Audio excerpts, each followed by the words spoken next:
this could be the deadliest hurricane in Florida's history. The numbers are still unclear, but we're hearing early reports of what may be substantial loss of life.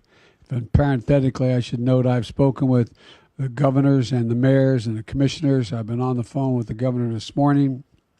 I spoke with the commissioners and mayors, and they are worried, but every one of them are telling me what an incredible job is being done to save their cities, their towns, their counties, their ports, their bridges, etc.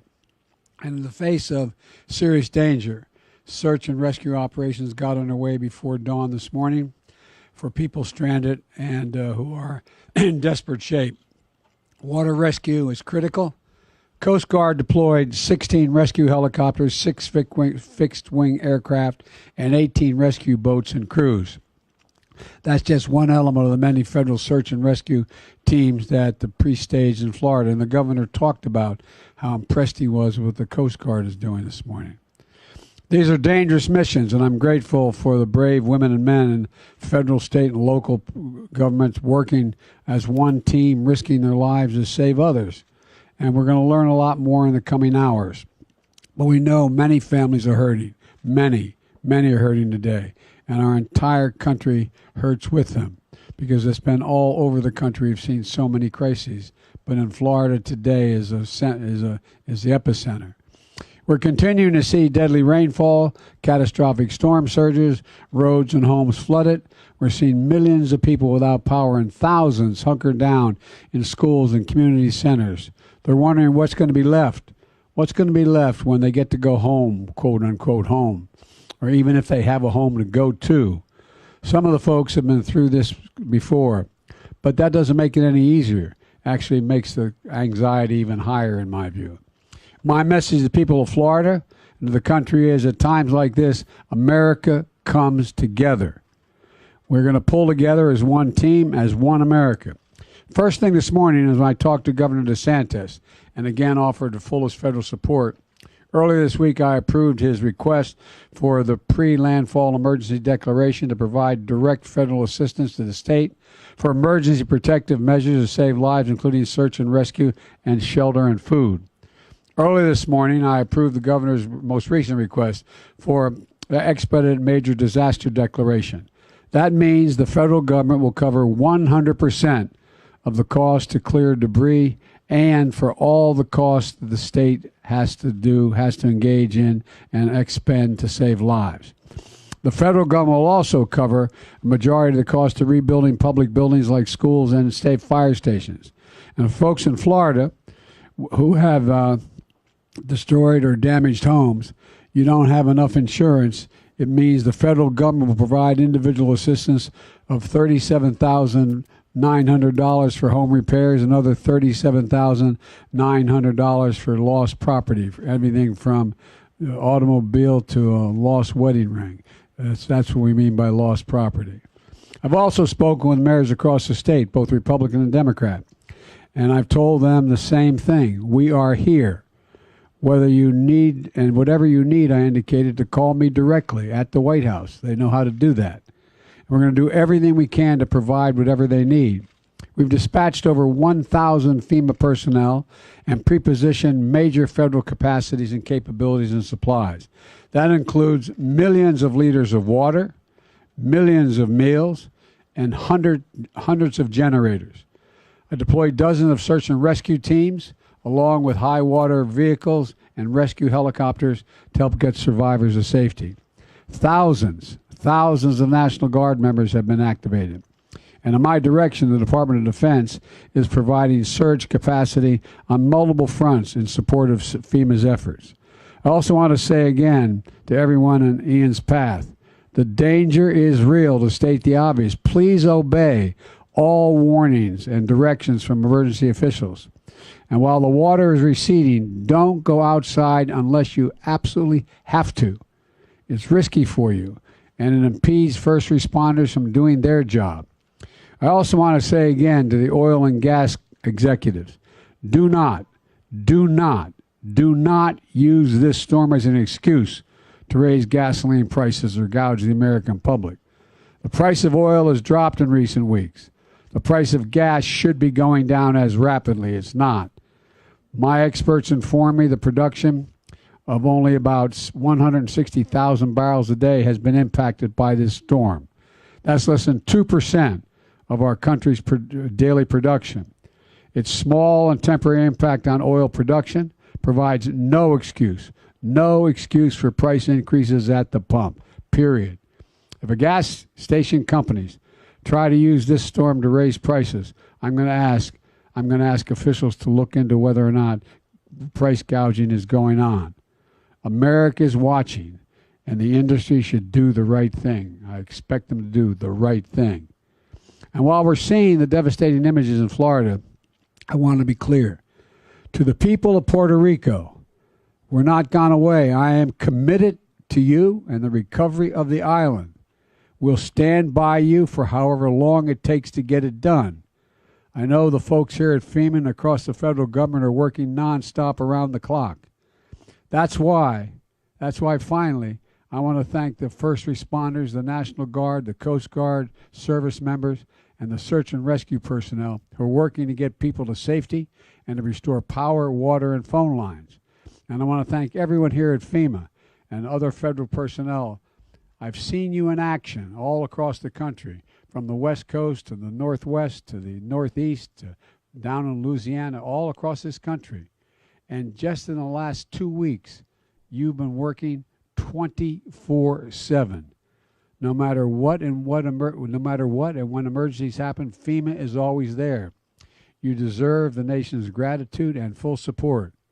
And right now, if you're in the National Guard and you get called up, you can still keep your job. But if you're in a FEMA reserve, that's not the case. That's why early this morning, I signed into law the Bipartisan Crew Act, championed in the Senate by Gary Peters and Rob Portman, in the House by Dina Titus and John Katko. And we signed it. That law will ensure that FEMA reservists have job protection just like military reservists. So when you're called up to help with a disaster, you can now focus on that mission without worrying you might lose your job, your day job, or receive some other penalty at work because of this national service. That's what the Crew Act guarantees. And it's going to help people become gain more civilian reservists out there. And it's going to make FEMA stronger. It's going to make America stronger.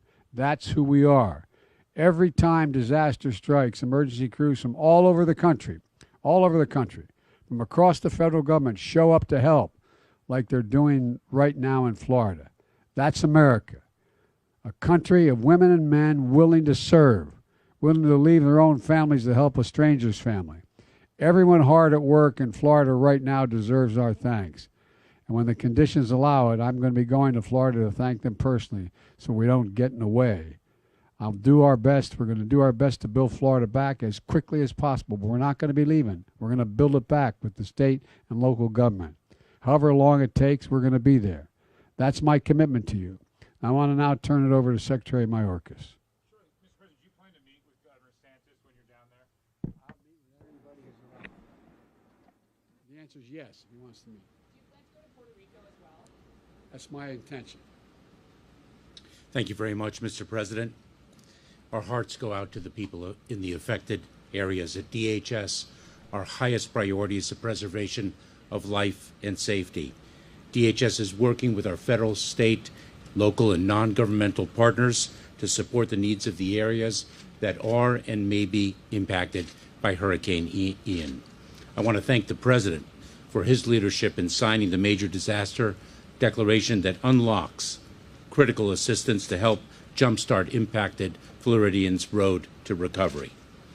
FEMA and the United States Coast Guard are focused on life-saving and life-sustaining response operations, and we are launching the recovery mission.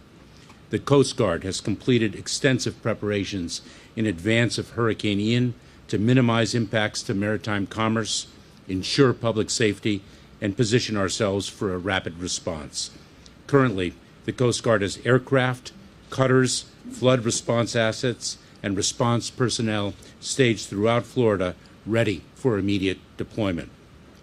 FEMA has teams in place who are ready to help those who need it most.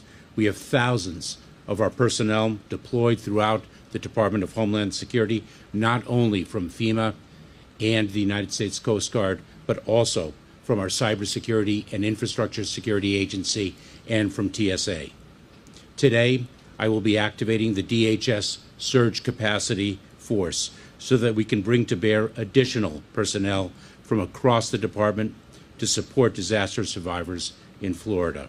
When a catastrophic event hits, DHS approaches response and recovery work with the full expanse of our resources and our capabilities. Our work in support of those affected by Ian will continue in the days, weeks, and months to come. This is not just a here today and gone tomorrow. We are here, as the President has articulated, throughout the need for full recovery.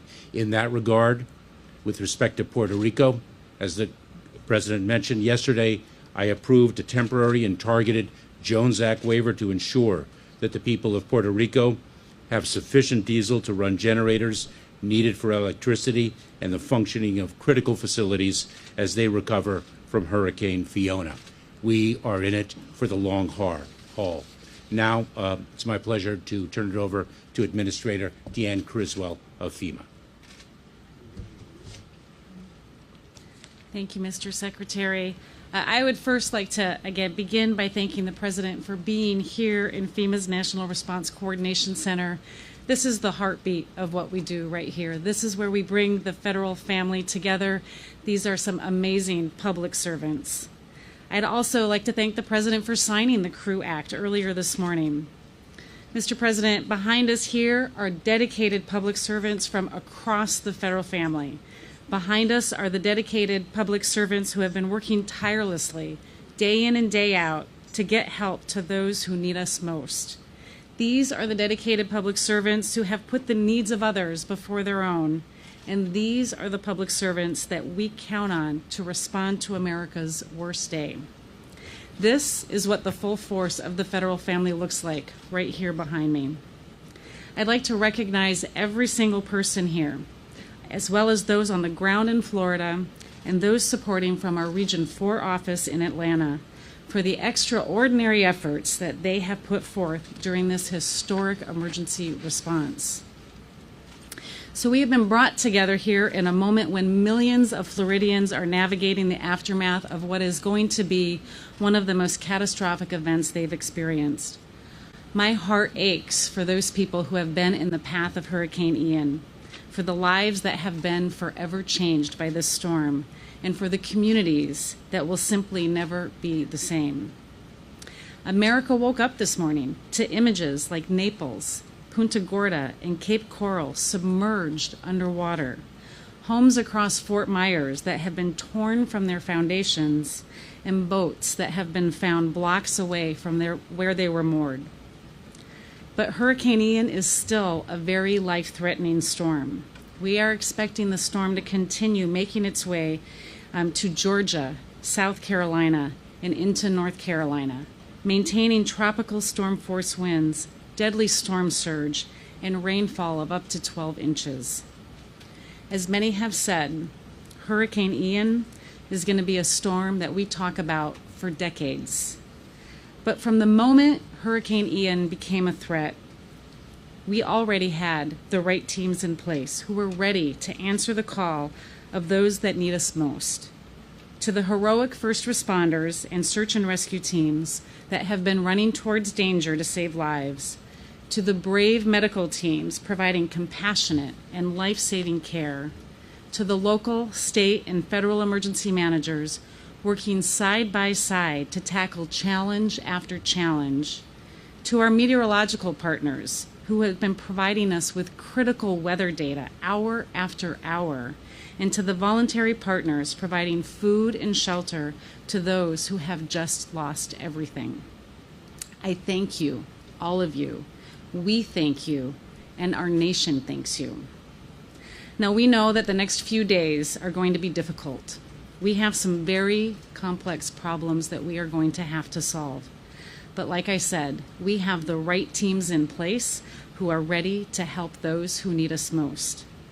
And as I shared with the President just moments ago, search and rescue missions are already taking place across the impacted areas by land, air, and sea. We have teams ensuring critical health facilities like hospitals and adult care facilities have the support they need to care for their patients or evacuate them if still needed. We have power restoration teams making their way into devastated communities that help bring communities back online. And while we are focused on life-saving and life-sustaining response operations, we are already launching our recovery mission. An interagency recovery group is already planning for the long-term recovery needs, such as housing, debris removal, and critical infrastructure repair, as we know this is going to be a complex recovery. As you heard already, the President signed overnight a major disaster declaration that unlocks critical assistance to help these communities jumpstart their road to recovery. Individuals and families right now in Charlotte, Collier, DeSoto, Hardy, Hillsborough, Lee, Manatee, Pinellas, and Sarasota, they can now register for assistance and begin their recovery process. You can register by visiting disasterassistance.gov, through our FEMA app, or by calling 1-800-621-FEMA, 1-800-621-3362. And now that the sun is up and we are continuing to do our assessments, we will add more counties for individual assistance. The next few days, they are going to be difficult. We have some very complex problems to solve. But like I said, we have the right teams in place who are ready to help those who need us most. And regardless of how bad it is, I commit to everyone here today that FEMA and our partners across the federal, state, and local levels remain ready and prepared to help these communities in their greatest time of need. Thank you. Let me add one more thing. We didn't mention the Red Cross. The Red Cross is there. They're always there. They stepped up, and they continue to step up. So I want to thank them as well. Thank you. President, how would you describe your relationship and your conversation with Governor DeSantis? It's totally irrelevant, but I'll answer it, okay? Very fine. He complimented me. He thanked me for the immediate response we had. He told me how much he appreciated it, said he was extremely happy with what was going on. This is not about whether anything having to do with our disagreements politically. This is about saving people's lives, homes, and businesses. That's what this is about. And so I've talked to him 4 or 5 times already. And it's not a matter of my disagreements with him on other items. Do you hold Russia responsible for the rupture of the Nord Stream pipeline? Let's stick with this, okay? Mr. President, you need more money for international issues. There's a lot of important international issues, but we're here to talk about America. Okay, thank you. Thank you. Mr. President.